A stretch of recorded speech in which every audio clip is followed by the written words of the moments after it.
Holistic Podcasts.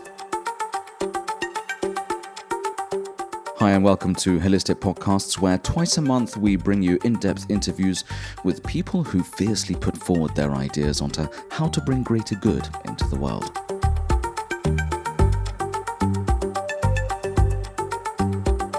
I'm John Beauchamp, and in this episode we begin the series by talking to Bryan Caplan, economist and author of books on topics such as education, voting habits, and how we should all have more children.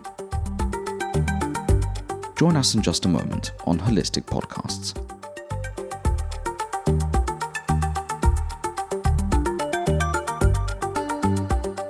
Without being overly explicit in the matter, it seems to me that you would scrap any amount of red tape in an instant. Now, if you're in charge of the global order, what would your take be? If I were in charge of the global order, a job that doesn't exist, obviously, contrary to some bizarre conspiracy theories, it's very important to have your priorities figured out. Even if you are the head of the global order, you cannot do everything simultaneously. It's just not doable by anyone. I would absolutely focus on migration. I would do everything that I could to tear down barriers to people on Earth living and working wherever they want. I think that is the area with the largest gains. It is the area where the regulation is currently draconian. Right? It is a Soviet level of state control on international migration. Of course, there are some areas of the world, like within the EU, where that's not true. But globally speaking, this is an incredibly regulated area. The presumption really is that it is forbidden unless some highly unusual circumstances happen to be there. So the first and foremost thing that I would do would be on pushing for open borders. Other things that I would talk about, or so again, I'm the head of the global order, so I don't have to talk. Exactly. Yes. It was second priority would be deregulating construction, which is actually a big deal even in many poor countries. It's not just rich countries with historic downtowns that strangle construction. India strangles construction. You can go there and say, what are you doing this for? People are living on the streets and you're going to stop people from building housing? It's got to be the right kind of housing. Are you crazy? Anything will do. Just get out of the way and let them house people. So that would be another really big priority. Possibly third would be deregulating nuclear power. We've seen that intrinsically this is the most amazing technology. It's existed for almost 100 years now. It's still barely used for no good reason. The risks are very slight. In fact, on many dimensions, nuclear power is much better than what we're currently using. It's just that we have a sheer paranoia and bigotry against this incredible opportunity to improve the energy supply of humanity. I would also move on to drastically reducing funding for education and healthcare. And last, drastic cuts or just for any kind of universal redistribution. Targeted redistribution where you say there are some poor orphans, we're going to give them money, is not crazy. Just saying money for everyone, that is crazy. So those would be the 6 places I would start. It's interesting what you say on education. I'm going to come back to that in a while. But I'm interested, when you talk about immigration, we've seen, especially taking a European perspective, right? We have the European Union, we have these open borders, and theoretically, at least, Europeans are allowed to travel between the two, between the countries. One thing which we have seen, especially with Brexit, right? What has led to this kind of national protectionism of countries wanting to, let's say, as what Boris Johnson said, take back control, right? Where does that actually come from? Great question. Obviously, the reason why countries are restricting immigration is because most people in those countries think it's a good idea because they say, hey, there's a bunch of problems with immigration. And guess what? They're right. There's a bunch of problems with immigration. Here's the problem with complaining about the problems. Those problems are much smaller than all the good things about immigration that get almost no media attention. This is the way with all of those things that I talked about.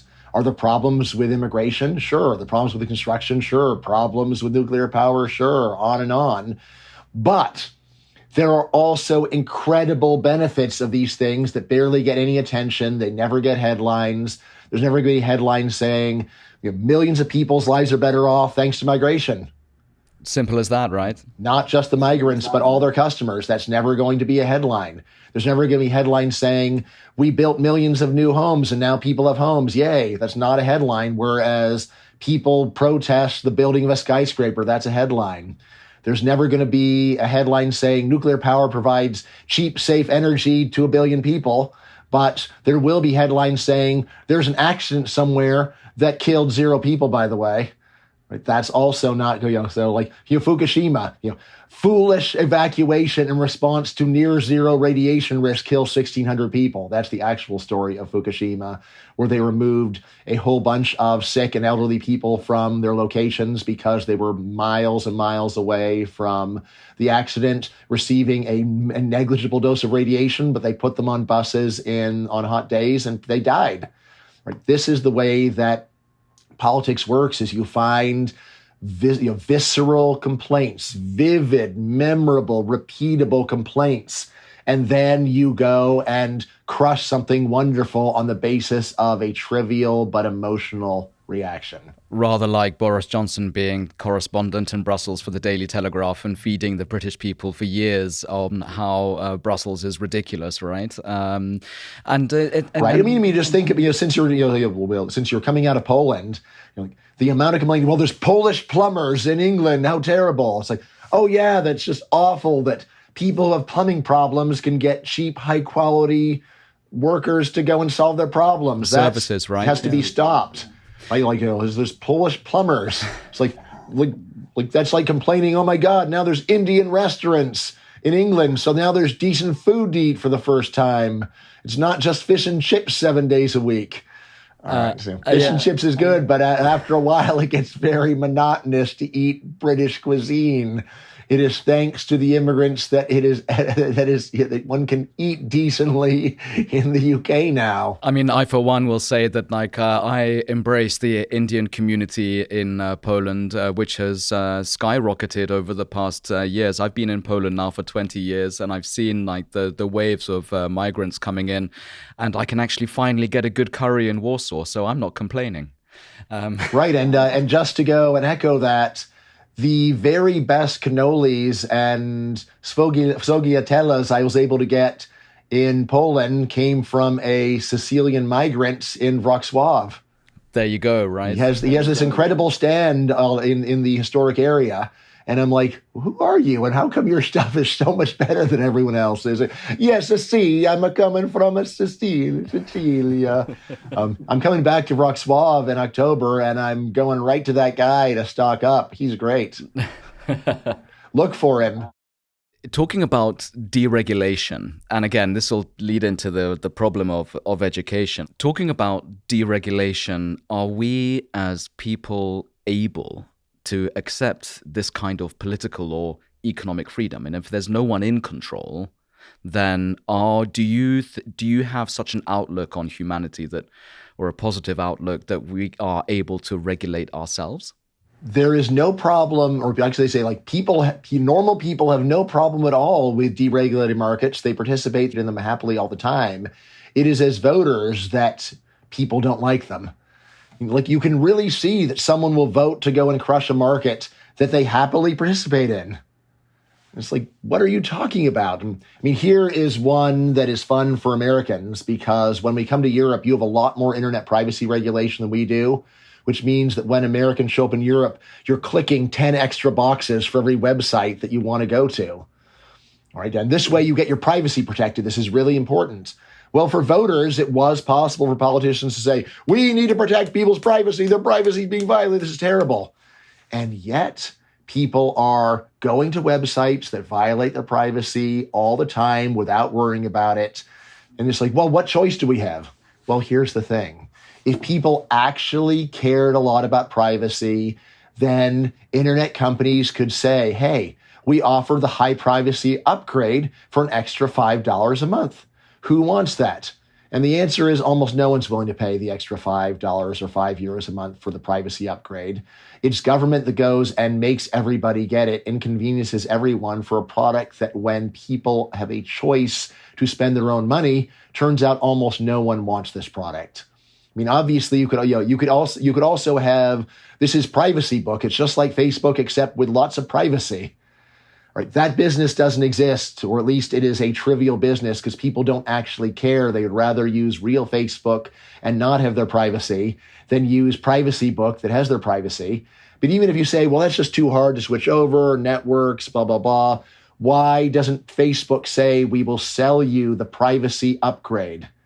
And the answer is obviously that they don't think they can get much money for the privacy upgrade because people don't actually care. Generally, with the exception of a few complainers who get on television and then make politicians feel like, oh, there's a big issue here, let's go and do something about it. I mean, I don't think the politicians are making a mistake in terms of gaining power. People don't like politicians who go, psh, what a stupid complaint, who cares? That's where people want to vote for the caring, concerned, let's do something politician. And yet, what people's actual behavior reveals is that these are trivial symbolic issues that only count in the world of words, not in the world of choice. It reminds me, you're talking about, politicians and people complaining about politicians, grabbing any little tidbit to kind of make themselves more popular, right? I mean, as an economist, I mean, how do you see the role of the media in this? Yeah, well, what is the media? The media is a business. What are they selling? Entertainment. They're not selling truth. They're not selling statistics. They are not trying to improve their listeners. They're just going and telling people things that get them customers. What gets them customers is violence, horror, scary stories, fear. This is what people want. I mean, there is the great question, why isn't there media that just says, oh, it's puppies all day long, happy children? People find that too boring, and so it barely exists. But there is this problem that the media then goes and takes stories that are statistically irrelevant, that are not relevant in terms of cost-benefit analysis, but that get media attention, or they get viewer attention, and then politicians want to respond to what people are talking about. And that fuels advertising. So it is much easier to go and have a story about a nuclear accident than a story about how this nuclear accident is 1/100th as serious as the normal negative effects of coal mining every year. Right? And once you've got the population worried about nuclear power, politicians aren't going to go and say, well, but actually, no, they're going to come in and say, we've got to do something about this horrible problem of nuclear power. I and I alone will save you. And the competitor will say, no, he's pretending that he really cares, but I'm the one who's really tough on nuclear.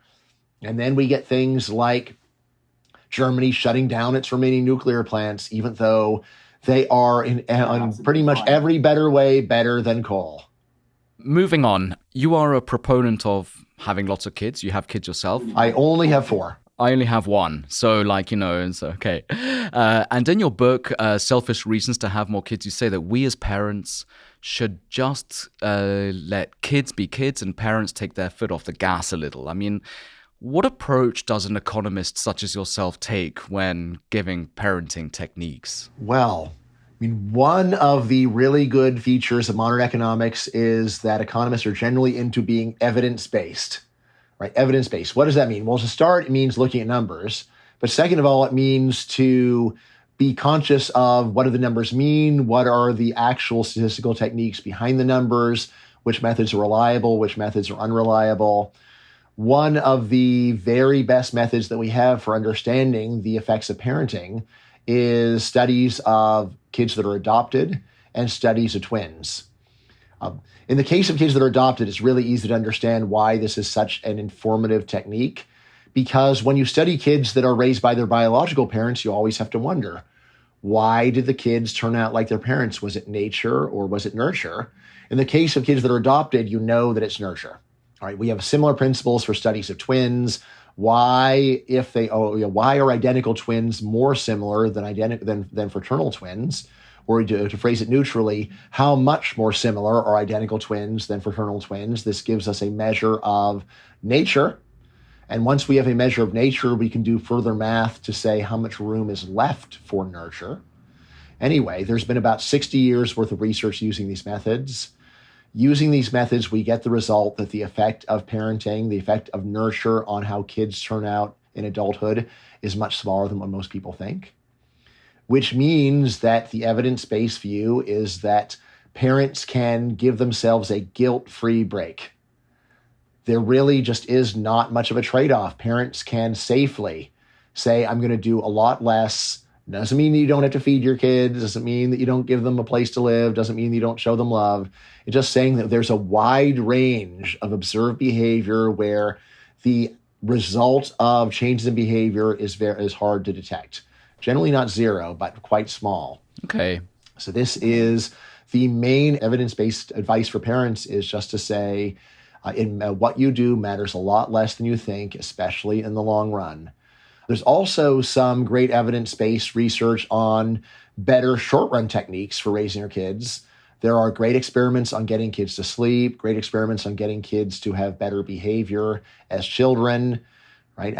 Most of these are common sense. Things like, don't go and pick your kid up when he cries. Right? At least let them cry for a while before they get picked up, and this improves sleep a lot. Give consistent, clear, mild punishment to kids for bad behavior, and their behavior improves. Right? So you don't want to give them random punishments based upon whether you had a bad day. You also don't want to let them get away with murder, as we say in English. The idea is you want your kids to be good roommates while you're raising them. That's why you want them to sleep and not hit people and not do bad things. There's good techniques for teaching that. But that's really the stuff to focus on, not I need to send my kid to karate lessons so that he learns self-discipline, so he becomes a CEO of a corporation. That stuff is crazy. I can imagine that quite a few liberals listening to this podcast might not agree with the idea of punishing children, right? Mm-hmm. But anyway, like that's by the by. Well, I mean, look, it comes down to, the research is solid. You can do what you want with it. But to me, again, I'm not talking about harsh spanking or anything like that. I mean, my guess is that stuff would totally work too if it was clear and consistent, but we don't have those experiments. What we have experiments on are mild punishments, like I'm putting you in the naughty corner. Right? And even those mild punishments, when enforced clearly and consistently, are effective. If you're going to say, look, I won't even go and put a kid in the naughty corner for hitting another kid, it's like, all right, well, if you want to live that way, that's your choice. But I'm not telling you to go and do something heinous in order to get your kid to behave. I'm telling you to do some very mild thing. You shouldn't, it is crazy to feel bad about it's like you just sent your kid to bed without dessert because he hit someone. Oh my God, what a monster you are. Right?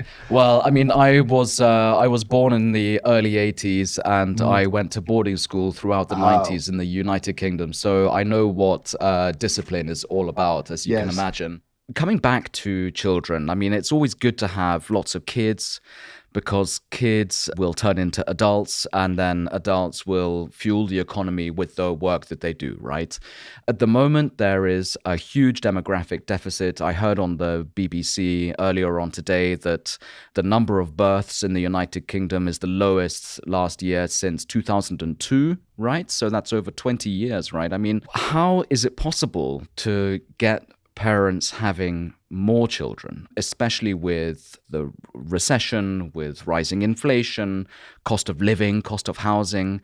How can you go about getting people to have more kids if everything is like up against them? Great question.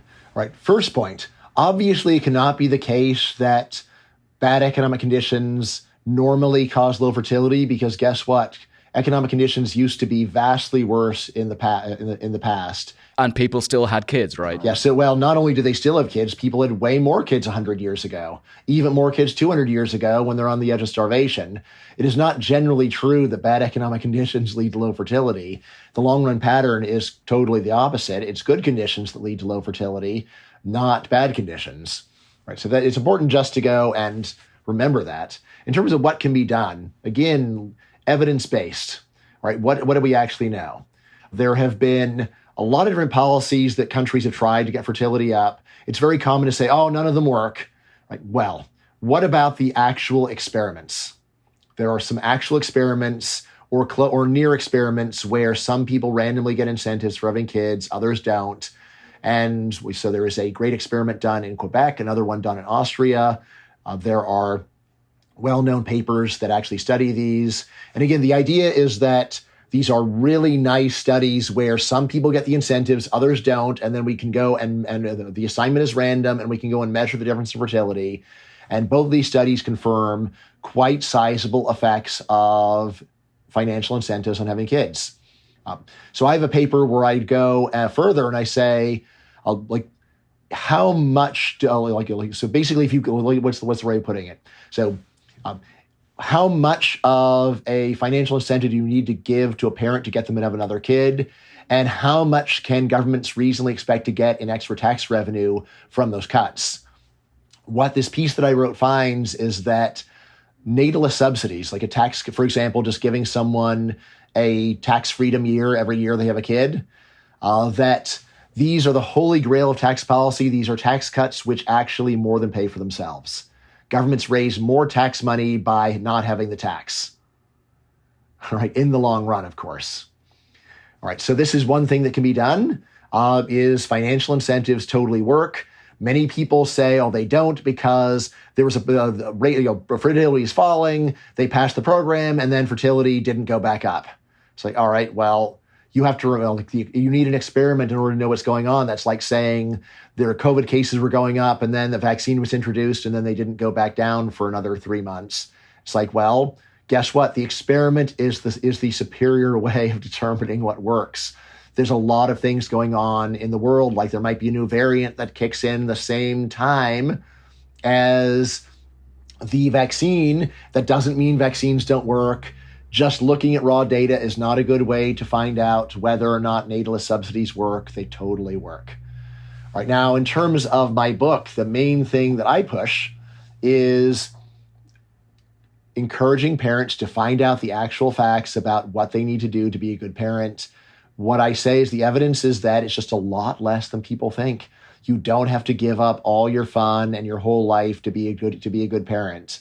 So I really strongly encourage parents to first adjust their parenting style in correspondence with the evidence, to say, hey, just because I'm a parent doesn't mean that I can't enjoy life. I really do know a lot of parents who just give up almost everything fun for their kids.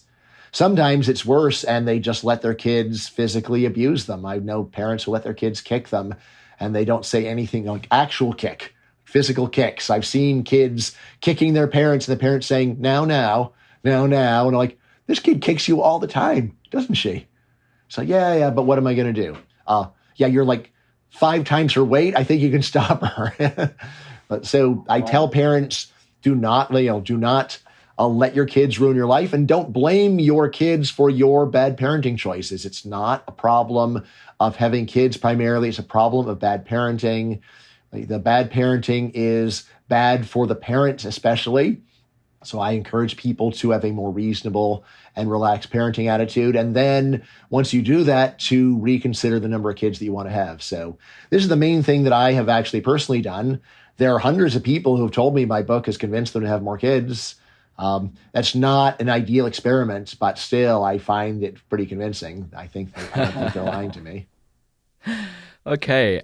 Once you have all these kids, you got to educate them. Yeah. You need to teach them to make informed decisions, put a bit of Descartes into them, like a bit of Cartesian doubt theory, right? And say like, okay, like how do I discern right from wrong? Like if I get a piece of information, what am I going to do with it next, right?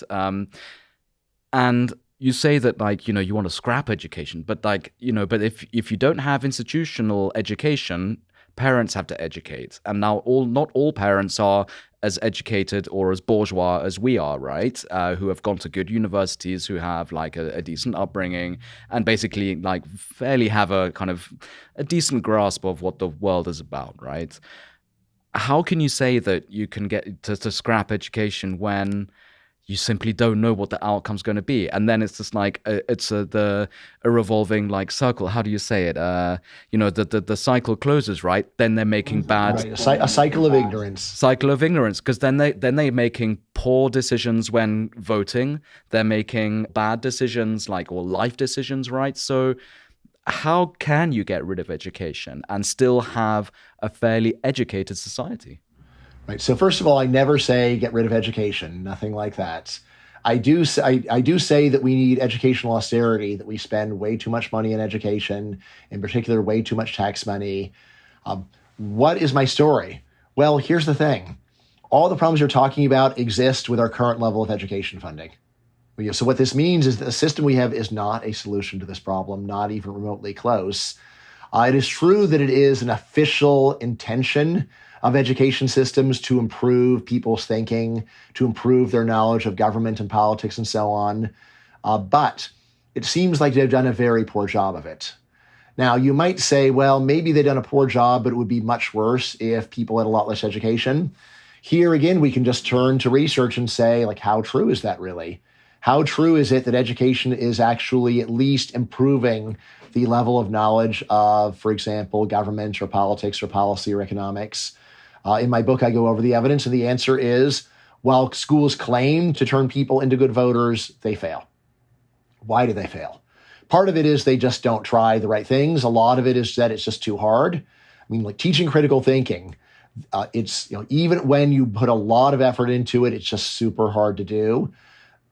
The main thing that education is able to accomplish, even this is hard, but the main thing it accomplishes is it teaches a very specific body of knowledge. Teaching thinking skills is just beyond almost any education system.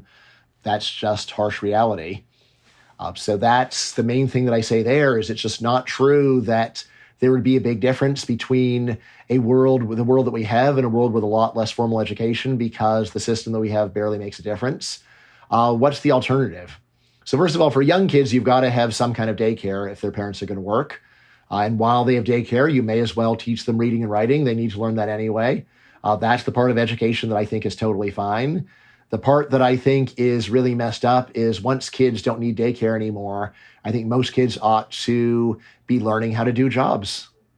Right now, we basically keep them in this state of continued childhood for many extra years, long past the point where they need to be supervised every second. Why not go and teach them how to do a job? So Poland is a country that has decent vocational education for teenagers, right? Yes, it is, and but I think Germany is the benchmark especially. Well, so Switzerland even better than Germany. The Germans actually feel guilty about what they're doing, but the Swiss are still committed to doing things the right way. But yeah, so most kids are never going to be scholars. They're not going to be, they're not going to be academics. They're not going to be lawyers. It's obvious. We have strong statistical predictors. It's better for them to learn how to learn practical skills. And this doesn't mean that you go and take a 12-year-old and say, you're a metal worker. Makes sense to go and expose them to a lot of different jobs at first, and say, like, these are a lot of different options, but it makes sense to expose them to realistic options. The current system in the United States, you could say it's kind of like vocational education, but vocational education for an alien planet where the main jobs are poet, novelist, research scientists, professional athletes, right? In other words, what we call pipe dreams, absurdly rare occupations. So it makes a lot more sense to prepare people for a world where the likely occupations are elder care, restaurant management, hotel management, so things that actually have a lot of people doing it, construction, right? So these are all common jobs, computer programmer, right? Truck drivers, right? Yes, that's the biggest. Drivers, AI prompt engineer, right? These are all jobs that are reasonable to train people for. But poet, look, we don't know the future, but I think we can say with confidence that poetry is not going to become an important part of the economy. And so that's a big problem. I'd love to have a rebuff against that, but I just simply can't find one at the moment. Right. Yes. It's like once AI takes over, human poets will something. No. Well, I mean, and that's precisely what I wanted to come on to. I mean, like turning to work and employment and the rise of AI. I mean, what can people do to remain relevant in the workplace? I mean, do you think that AI will have a significant impact on the employment market? I mean, will ChatGPT simply kind of overtake us? So significant over what time frame? I think it's very reasonable to think that over 50 years, it's going to have a very large economic impact. The idea that it's going to disemploy half of workers within 5 years is just crazy. I mean, here's the thing. We have a lot of historical experience with what happens when transformative new technologies come online, like electricity. Or imagine that you are there at the dawn of electricity, and it's like, we have electricity. This makes almost all jobs irrelevant. And then you look at the data and you see hardly any change for a long time. What's happening? Basically, what's happening is the theoretically awesome technology starts getting adopted in the very highest priority places. And then there's practical issues with going and spreading it. And it takes a long time. Right now, I will admit, I'm confused myself. Why does it take like 50 years to electrify a lot of things? Like there's still elevator operators during the 1930s. There's still people's job it is to run the elevator. Press a button, right? And yeah, I mean, I'm like, why aren't they replaced 40 years earlier? But they just aren't. Now, if you are looking into it more, it's like, well, look, there's just such a big difference between what's theoretically possible and what people are ready to do, and it unfolds slowly. So this is what's true for electricity. Same thing with the computer itself.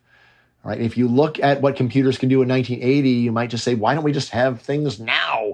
Right? But it just takes a long time. I mean, I can remember the dawn of email. Right? Just working out the bugs in something takes years. It's frustrating when you're there. So let me tell you, took about 4 years before you could backspace on email. I'm not making this up. Wow. I'm not making this up. So for some reason, early email software, when you press backspace, instead of doing a backspace, you would get a weird character, and then you do it a few more times and you replicate the weird character, and then it's like, Now, from what I understand, if you were a CS nerd, you would say, oh, well, all you have to do to solve this problem is go into some file and edit it, and then it fixes it. But it took years before regular people were able to go and backspace on email. And that's just one of the many tiny problems that held the technology back for years. I mean, another one actually is that when I started using email, officially, you could email people at other schools. It starts in universities mostly. But for several years, when you emailed anyone at a different school, there's about a 50-50 chance your email would be returned, email undeliverable. And again, it took years before the system started getting compatible and working, right? And I'll say the same thing is going to go on with AI. Look, you could say, humans are only 1% of the issue, but it's that last 1% that really makes all matters. The difference, right? So yeah, I've actually got multiple bets with people about AI. I'll just say, look, people are thinking like AI is just going to lead to this doubling of GDP in a short time. It's like, how can that be in a world where you can't even put a shed on your property without going through a 3-month approval process? You could say, type to the AI, show me how to go and get my permit to put at my shed in 1 hour. Go. And then the AI can tell you some stuff, but it's not going to get you your shed permit. Just like there are no words in the universe that will make the bureaucracy issue your permit in an hour. It just can't be done. I think that's exactly it, right? Professor Bryan Caplan, thank you very much for coming on this podcast and talking to Holistic. And it's been a pleasure to talk to you today. All right, fantastic talking to you. And if anyone wants to learn anything more about my work, you can buy all of my books on Amazon. And I blog for the Substack Bet on It.